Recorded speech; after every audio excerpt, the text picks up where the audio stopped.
अस्सलामु अलैकुम वरहमतुल्लाहि वबरकातुहू। हाणे हदीस शरीफ़ आहे, पढ़ूं था इब्न माजा में। हदीस आई आहे, हदीस नंबर 3871। हदीसना अली बिन मुहम्मद अल-अतनाफसी, हदीसना वकी, हदीसना इबादत बिन मुस्लिम, हदीसना जुबैर बिन अबी सुलैमान बिन जुबैर बिन मतअम क़ाल समिअतु इब्न उमर रज़ियल्लाहु तआला अन्हुमा यक़ूल लम यकुन रसूलुल्लाह सल्लल्लाहु अलैहि वसल्लम यदउ हाउलाए दावात हीन यमसी व हीन यसबह। यानी कॾहिं बि सुबुह जो उथंदे या शाम जो हीअ दुआ कोन छॾियऊं। रसूलुल्लाह सल्लल्लाहु अलैहि वसल्लम हीअ हमेशह पढ़ंदा हुआ, अल्लाहुम्मा इन्नी असअलुकल अफ़्व वल आफ़ियत।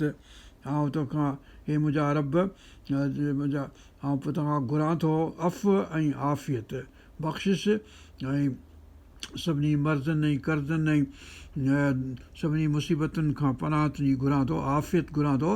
फ़ि दुनिया वल आख़िरत, दुनिया ऐं आख़िरत में। अल्लाहुम्मा इन्नी असअलुकल अफ़्व वल आफ़ियत फ़ी दीनी व दुनियाय, ऐं मुंहिंजे दीन जे कमनि में ऐं मुंहिंजे दुनिया जे कमनि में सभिनी में आफ़ियत घुरां थो। व अहली व माली, ऐं मुंहिंजे अहल में, मुंहिंजे ख़ानदान में, मुंहिंजे फैमिली जे सभिनी मामलनि में, मुंहिंजे माइटनि मिटनि अज़ीज़नि क़रीबनि दोस्तनि वाबनि उस्तादनि सभु मुंहिंजा अहल जेके आहिनि, उन जीअं अहल बैत चइजे तीअं अहल।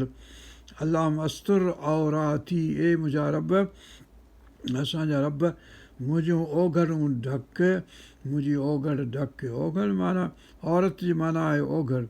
मुंहिंजूं ख़ताऊं, मुंहिंजूं कमज़ोरियूं, मुंहिंजूं जेके ग़लतियूं आहिनि, ख़राबियूं आहिनि, ॾोह आहिनि, मुंहिंजा जुर्म आहिनि, उहे सभु मुंहिंजा ढक तूं। अल्लाह इन्नक सत्तारुल उयूब ग़फ़ारु ज़ुनूब, तूं आहीं मुंहिंजूं ओघड़ूं ढक, मुंहिंजियूं ख़ताऊं ढक, मुंहिंजूं ग़लतियूं, मुंहिंजूं गुनाह, मुंहिंजा ॾोह सभु ढक।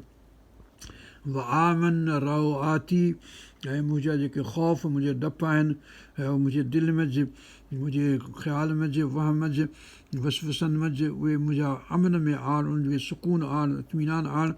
व अहफ़ज़नी मिन बैन यदई, ऐं जेको अॻियां मुंहिंजे अचिणो आहे ॻाल्हि, हथनि जे अॻियां, यानी मुस्तक़बिल में, फ्यूचर में जेको थियणो आहे, उन खां मूंखे हिफ़ाज़त में रख। वहफ़ज़नी, मूंखे हिफ़ाज़त में रख। मिन बैन यदई व मिन ख़ल्फ़ी, ऐं जेको पोयां मुंहिंजे अचिणो आहे, मुंहिंजे पोयां ख़ल्फ़ ख़िलाफ़त, ख़लीफ़ो हिन में न निकिरे, ख़लीफ़ जेको मुंहिंजो पोयां अचिणा आहिनि, मुंहिंजे या मुंहिंजे ख़ानदान जे फैमिली जे, उन्हनि खे पंहिंजे हिफ़ाज़त में रख। वहफ़ज़नी मिन बैन यदई व मिन ख़ल्फ़ी व अन यमीनी व अन शिमाली, ऐं मुंहिंजे साॼे पासे खां जेका मुसीबत अचिणी आहे, मर्ज़ अचिणो आहे, कर्ज़ु अचिणो आहे, जेको दर्द अचिणो आहे, जेको ज़र सभु अचिणो आहे, उनखे तूं हटाए, मूंखां बचाए, मूंखे बचाए उनखां। व अन शिमाली, मुंहिंजे खाॿे पासे खां, मुंहिंजे साॼे पासे खां। मिन बैन यदई व मिन ख़ल्फ़ी व अन यमीनी व अन शिमाली व मिन फ़ौक़ी, ऐं मुंहिंजे मथां खां जेको अचिणो आहे, यानी आसमान खां नाज़िल जेका मुसीबत, जेका वबा, जेका ख़राबी, जेका मुसीबत अचिणी आहे, उन खां मूंखे पनाह में रख। व औज़ु बिका अन अग़ताल मिन तहती, ऐं तोखां पनाह थो घुरां त जो हेठां खां, जीअं हींअर लैंड स्लाइड्स था थियनि, अर्थक्वेक था थियनि, उन में आउं धंसजी वञा हलियो, उन में हलियो वञा हेठि, मुंहिंजे पेरनि जे क़दमनि जे हेठां खां। मथां खां मुसीबत थी अचे, हेठां खां पेरनि जे अचे थी। ऐं पंहिंजो सूरत अनाम में इहा ॻाल्हि आहे त पंहिंजो अलाह ताला किथां थो मुसीबत मोकिले, सभिनी मुसीबतुनि खां असांखे पनाह में वस्तु। व औज़ु बिका मिन अग़ताल मिन तहती, क़ाल वकी यानी अल ख़सफ़, ऐं अग़ताल जी माना ख़सफ़ कढी अथसि।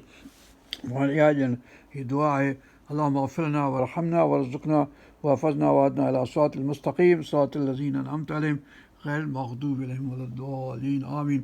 रब्बना तक़ब्बल मिन्ना इन्नका अंतस समीउल अलीम व तुब अलैना इन्नका अंतत तव्वाबुर रहीम। हस्बी अल्लाहु ला इलाहा इल्ला हु अलैहि तवक्कलतु रब्बुल अर्शिल अज़ीम।